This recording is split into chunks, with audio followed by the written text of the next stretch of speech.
Olá, amigos do Paz e Bem, é um prazer imenso estar com vocês mais uma vez. Quero agradecer a você que abre a sua casa, abre as portas da sua casa para esse programa entrar. Hoje, um programa muito especial, pelo qual nós teremos um testemunho falando de uma transformação de vida. Um homem que conheceu a Cristo e mudou o seu testemunho, que veio contar para a gente de uma forma muito corajosa.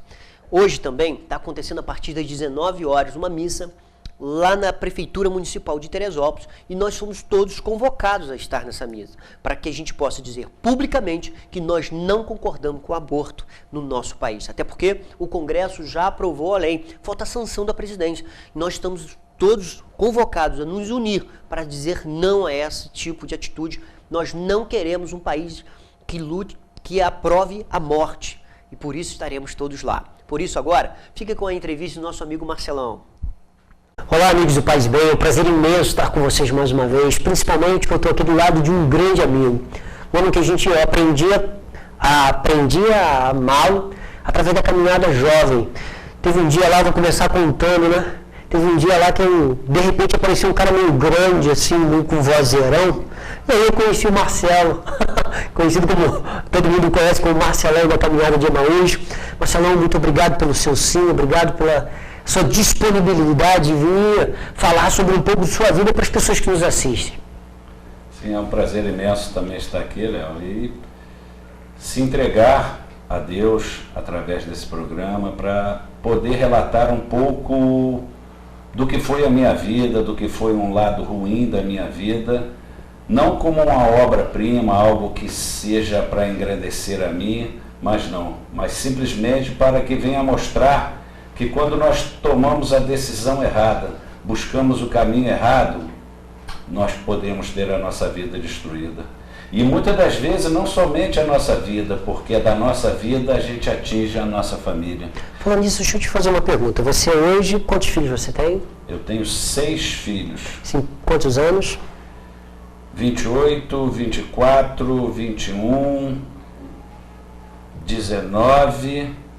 e 16, o mais novo. E você, quantos anos você tem, amigo? Eu tenho 47 anos. De casado? É uma nova fase que dentro do meu testemunho eu vou contar, né? Ótimo. Eu vivo com a minha segunda, né, esposa, que é a minha primeira esposa, faleceu recentemente, e eu já vivo com ela há 19 anos, mas casei perante ao Senhor, pude corrigir minha vida agora esse ano, no dia 11 de abril. Que maneiro, olha que legal. Uma coisa que você veio contando para mim, que eu já ouvi você falar, é sobre o seu testemunho. Aliás, é por isso que você trabalha muito com jovens, você tem uma facilidade muito grande para falar com o jovem. Confesso a você que eu aprendi muito quando eu vi você esteve na caminhada e você falava com a gente. Isso é uma questão que me remete a pensar que você, na sua infância, na sua adolescência, foi muito viva, né? Você podia começar a contar isso para a gente poder montar esse Marcelo que está aqui hoje? Léo, a juventude, né? A gente, é claro que a gente tem que acompanhar os tempos, né? E a juventude de hoje, ela é margeada por muita informação, muito acesso, coisa que na minha época muitas das vezes nós não tínhamos, mas tínhamos uma coisa muito grande que era o amor familiar, uma estrutura familiar, os conceitos de família, do que é certo, do que é errado. Mas infelizmente nem sempre isso é suficiente, né? Muitas das vezes nós acreditamos que seja um plano de Deus para a nossa vida ou para a vida de alguém no futuro, que a gente possa servir para edificar a vida de alguém. Muitas das vezes a gente cai. É comum a gente ver hoje pessoas onde nós fazemos um preconceito, né, de ver pais maravilhosos, que seriam um exemplo para toda a sociedade. E os filhos caem. Como nós vemos às vezes casos contrários, né, de pais que os filhos teriam tudo para dar errado, mas são uma bênção, né? E muitas das vezes a gente vai compreender isso um pouco mais adiante. Eu confesso a você que na minha vida, pelos pais que eu tive, eu era para ser o que sou hoje, sem ter passado pelo que a gente vai conversar um pouco aqui hoje.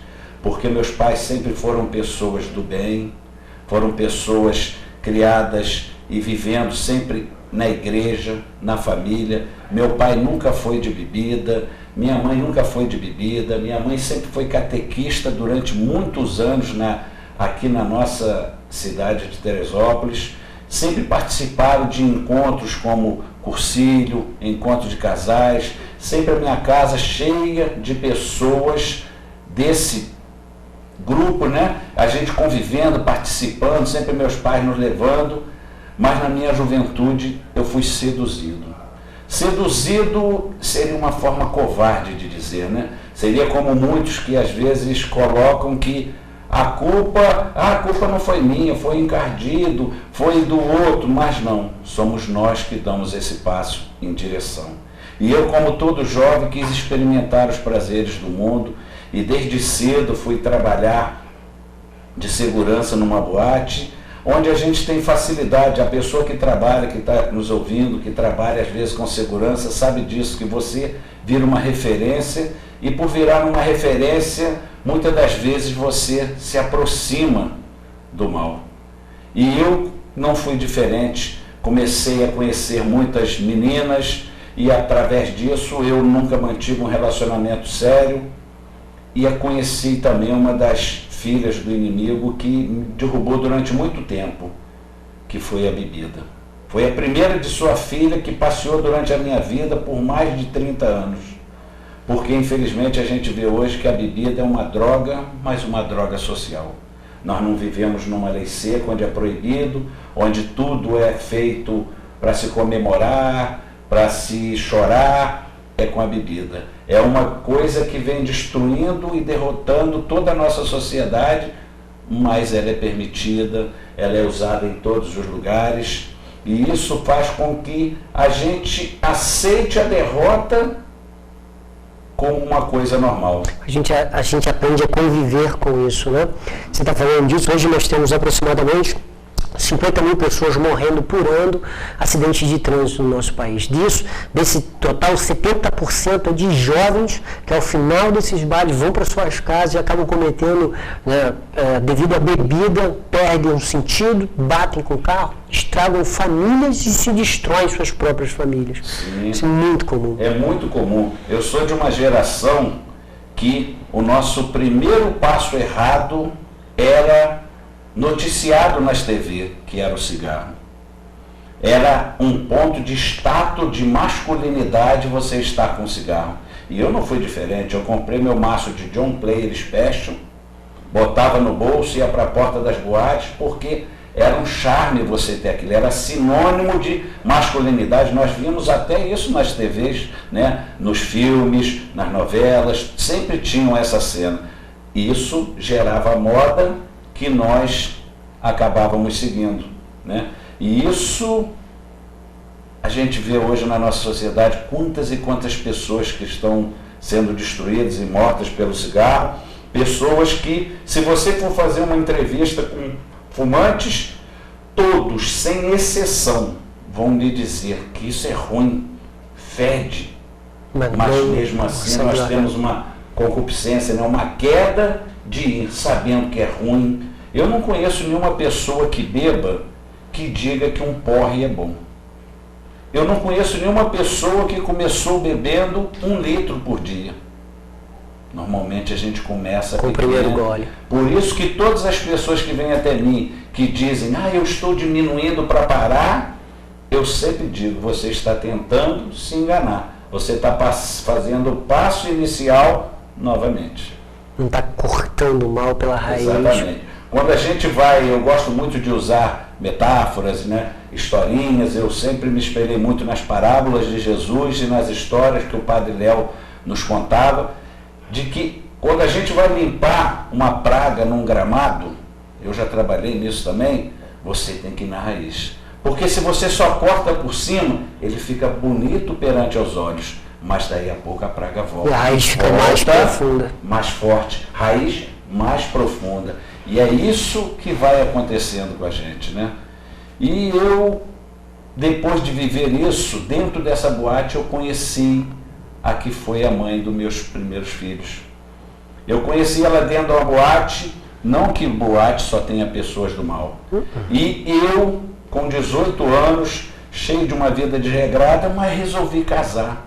Paixão de jovem, resolvi casar, mas casar sem estrutura. Por mais que meus pais me orientassem, meu filho, você tem que procurar se formar, conhecer melhor, saber o que é o casamento, mas eu não queria saber. Como todo jovem, impetuoso, trabalhando fora, eu já tenho dinheiro, eu sou dono de mim e resolvi me casar. Casei, claro que eu tenho uma alegria imensa que com essa jovem eu tive, vocês vão entender o porquê do entre aspas, 4 filhos. E eu durante muito tempo caí numa coisa que é muito comum hoje, a escravidão do consumismo, que é uma outra coisa que destrói muito as nossas famílias, né? Eu sempre me preocupado em querer comprar, eu queria trabalhar. É comum a gente ver hoje. E assim, eu até faço uma ressalva, porque tem muitas pessoas que nos escutam, que são escravas do trabalho, não sabem, não percebem, por causa de um consumismo exacerbado. O Padre Léo sempre falava nisso também, quem fala muito também é o Padre Marcelo Rossi, fala sempre sobre essa questão, porque a gente acaba ficando envolvido demais nas relações de trabalho e esquecendo das nossas famílias. Isso, os maiores valores ficam de lado. É muito comum, eu moro no Morro dos Pinheiros, uma comunidade carente, mas até que com pessoas que têm uma condição financeira, mas é muito comum a gente ver pessoas que tu sabe que está passando dificuldade, mas com celular de última geração, que antes de pagar a primeira prestação já estão pressionando os pais que já saem num modelo novo. A gente vê isso no computador, em celulares. Hoje a gente vê o celular como uma ferramenta que só serve para te desviar a atenção do mundo. É comum a gente andar na rua e ver jovens com fone de ouvido que estão completamente desligados do mundo. Pessoas que não se comunicam mais. Não é como antigamente que uma família se sentava na sala todos juntos para assistir uma mesma coisa. Eu cheguei a ter na minha casa, enquanto morava com meus pais, 4 televisões. E eu chegar e ver cada um em uma televisão e assistindo o mesmo programa. Vai se criando, né? Isso é uma outra coisa, né, que a gente já conhece. Um outro dia vai ter pessoas que vão falar aqui que é sobre o movimento Nova Era, né? É uma coisa que está infiltrado na nossa sociedade e vai nos levando. Mas como eu falava da minha família, né, que é uma coisa importante para frisar, quando você não se observa, quando você não se entrega a viver um amor verdadeiro e fica pensando só em prazer, você cai. Porque você está sendo guiado. Eu costumo dizer que na vida nós só temos 2 caminhos. Um te leva a Deus, um te afasta de Deus. E sempre quando a gente procura a porta larga, a gente sabe qual é a consequência, né? E eu trabalhei num complexo aqui na cidade que muitos conhecem, os mais antigos, né? Que foi o Forte Apache. Eu trabalhei gerenciando aquele complexo lá. E eu tive muitas mulheres que trabalhavam lá comigo. E com muitas dessas mulheres, sem orgulho nenhum de dizer, eu traí minha esposa. Eu adulterei. E eu vivia focado nisso. Só que enquanto vivia focado nisso, eu esquecia da minha família. E enquanto eu pensava no prazer da carne, de estar ali, eu desamparei a minha família. E a minha esposa, com uma cabeça fraca, uma má formação e provavelmente uma falta de amor e atenção, ela cometeu um adultério e me traiu. E nessa traição ela resolveu ir embora. E indo embora, eu me senti o pior dos homens e eu decidi que eu ia matá-la. Não faltaram pessoas que me ofereceram carro, arma, ajuda, motorista, e eu cheguei a ir para cometer esse crime. Mas hoje eu sei que foi a mão de Deus que não permitiu. E eu naquele dia decidi matá-la, estive no local, mas uma situação, né? Uma cena que eu vi de um pai recebendo um filho, não permitiu. Eu tenho certeza que não foi covardia, não foi falta de hombridade minha, mas simplesmente já era a mão de Deus agindo na minha vida, porque Ele precisava de mim aqui. Só que essa marca ficou durante muito tempo, durante muitos anos eu cultivei essa mágoa, mas a minha vida seguiu em frente. Deixa eu te fazer uma pergunta. E as drogas nesse momento? Exatamente. Vamos fazer o seguinte, olha só. Eu sei que é um momento de cortar, isso vai ser difícil. Dói em mim, eu faço ideia em você. Mas, amigo, a gente tem que entrar no intervalo. A gente não... Rapidinho, a gente vai lá e volta rapidinho, tá bom? Então, amigos, não sai daí, pois já voltamos.